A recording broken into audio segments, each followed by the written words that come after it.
la tierra, pero no se trató consigo propiamente de un derecho tal como lo conocemos el día de hoy. Un ejemplo clave fue el derecho romano.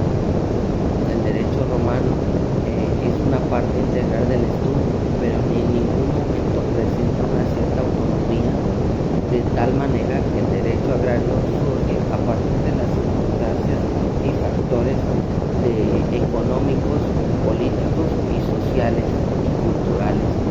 Por ende, que la primera manifestación de este derecho agrario surge en el siglo XVIII y a inicios del XIX en Italia con un grupo de juristas denominado doctrinalmente en la escuela de Toscana. Otro de los factores que impulsó el desarrollo de esta materia fue el capitalismo, donde se puede definir por primer término las clases sociales como un sistema económico-social basado en la propiedad privada, donde está dividido en tres clases: clase alta, clase media y clase baja. La clase alta será la que está conformada por la burguesía, que se encarga de controlar los medios de producción y las tierras denominadas. En la clase media encontraremos el proletariado, que está conformado por obreros permanecientes del sector industrial, y por último al campesino, que se encarga de la producción del campo y del sustento de los habitantes. Al paso del tiempo la tecnología aumentó y la industrialización se modernizó. Fue un desplazamiento al sector campesino, y en los primeros antecedentes que se conocen fue en la Constitución de 1917 y en 1919 en la Constitución de la República de Weimar. También podemos hablar un poco sobre las generalidades del derecho agrario. Estas serán muy importantes porque tendremos que definir que el derecho agrario es el conjunto de normas relacionadas jurídicamente a la tenencia de la tierra, los tipos de propiedad y las actividades agrarias. Ahora bien, el derecho agrario se relaciona con las ramas de la ciencia jurídica, que son el derecho constitucional, que tendrá por objetivo el estudio de la suprema ley que un Estado o una Constitución que ésta se encuentra en el sistema jurídico. Por otra parte, se podrá encontrar en el artículo 27 de nuestra Constitución Política Mexicana. Otra rama del derecho será el derecho administrativo. Se relaciona y se encarga de regular la organización y el funcionamiento de las distintas áreas de administración pública, y en una de esas áreas se encuentra la responsabilidad del sector agrario.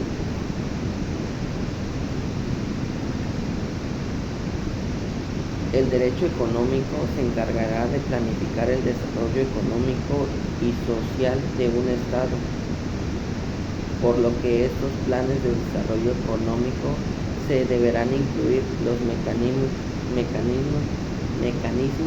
para impulsar el sector agrario.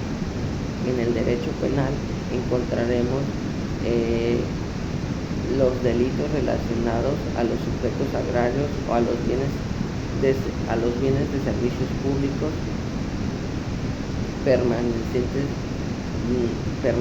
del sector agrario y sus funciones. En el derecho civil se encargará de resolver ciertas controversias derivadas de encontrar propiedad hipotecada, responsabilidad civil, entre otras. Derecho mercantil se enfocará en las operaciones comerciales de la agricultura, la cual Esta se regulará porque el derecho mercantil, además de que el productor agrícola tiene una utilidad en ciertas figuras o contratos o títulos de créditos de operación. El derecho laboral se enfocará en las relaciones laborales que en estas se crean con las relaciones jurídicas. Y por último, el derecho fiscal, que tendrá que ver con las obligaciones y derechos otorgados por el Estado al pago de impuestos.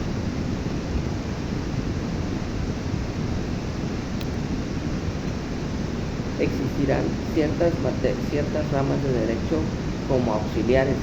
Estas serán la sociología y la economía, y ciencias auxiliares como la historia. La historia es una de las ciencias más utilizadas en la rama del derecho, ya que ésta marca hechos pasados para la reformación de las leyes en materia agraria.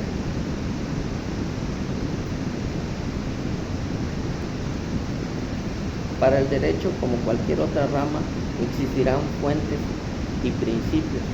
Se define como el principio de causa original, de donde procede algo. Las fuentes del derecho agrario se dividen en fuentes reales, fuentes formales y fuentes históricas. Las fuentes reales son los fenómenos y hechos sociales que permiten la creación de normas jurídicas agrarias, por ejemplo, la revolución industrial. En las fuentes históricas son las más antiguas, legisladas o derogadas o abrogadas, que sirven de sustento o base para la formación de este derecho. Ya lo habíamos comentado anteriormente. Las fuentes formales, en cambio, son aquellos procesos a través de los cuales se van a crear normas jurídicas, pero a su vez se van a clasificar, y con estas se clasifican, número uno, una legislación en la cual se conforma el conjunto de leyes o decretos y reglamentos que se encarga de la regulación de las relaciones jurídicas derivados a la tenencia de la tierra, los tipos de propiedad y las actividades agrarias. Estas disposiciones locales es importante mencionarlas, ya que los estados son soberanos y adquieren derechos fundamentales. También encontraremos excepciones. La ciencia del derecho se considera que el conocimiento del derecho es una forma más completa y amplia y fundada. En una de las otras excepciones es el conjunto de principios doctrinales contenidas a las decisiones de los tribunales. Estas se llamarán jurisprudencias. Y por último, la doctrina. La doctrina es el uso o costumbre de una sociedad que, conforme al paso del tiempo, se van formando leyes para el beneficio social. Por otra parte, la propiedad agraria es uno de los tipos de actividades más descriptivas, pero lo intentaremos resumir. Es la solución que se manifiesta en las necesidades sociales. Por ello, la propiedad agraria tiene la característica muy distinta en la propiedad perteneciente al derecho civil, a la cual se le conoce como propiedad privada, pero en la propiedad agraria, o también conocida doctrinalmente como propiedad social, se define como la propiedad que tiene su poder el campesino, o en su caso los indígenas, que existirán dos figuras jurídicas, ejidos y comunales.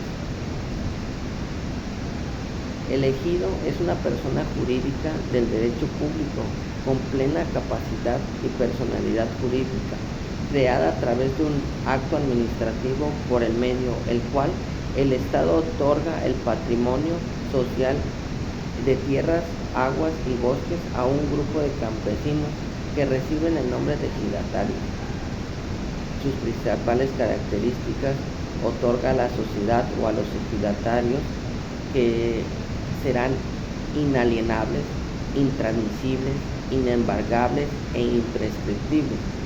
No se puede enajenar, es decir, no se puede transmitir, vender, donar o nada por el estilo.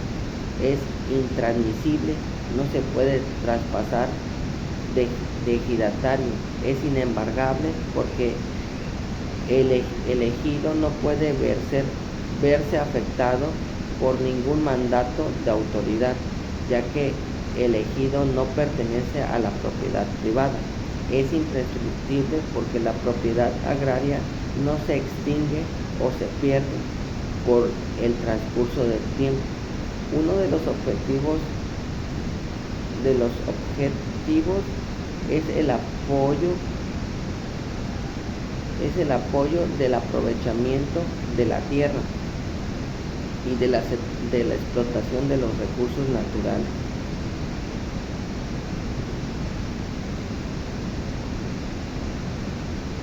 Estas se podrán dividir en diferentes sectores: tierras de cultivo, tierras urbanas, tierras dedicadas a la enseñanza, tierra determinada a la mujer, tierra definida para la juventud, tierra agrícola, tierra alimentaria, entre otras.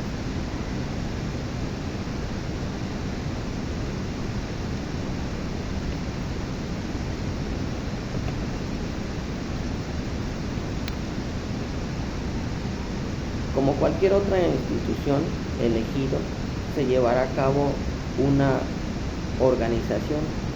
En esta será la asamblea, el comisariado y el consejo de vigilancia. La asamblea se encarga del registro de los datos de identificación de los ejidatarios del núcleo de población. Cabe destacar que este registro será hecho por el comisariado.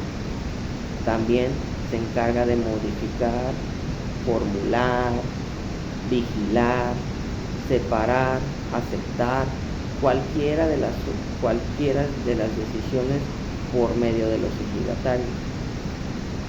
En el caso del comisariado se encargará de ejecutar los acuerdos de la asamblea, así como de representar y gestionar administrativamente al ejido, integrado por un presidente, un secretario y un tesorero. Estos tres tendrán sus suplentes respectivos. En el caso del sector del órgano de vigilancia, se encargará que toda la asamblea, como el comisariado, lleven sus funciones a cabo al 100%. Estas tendrán que manifestarse con evidencia para poder llevar un proceso de solución. Este fue el tema que me tocó exponer.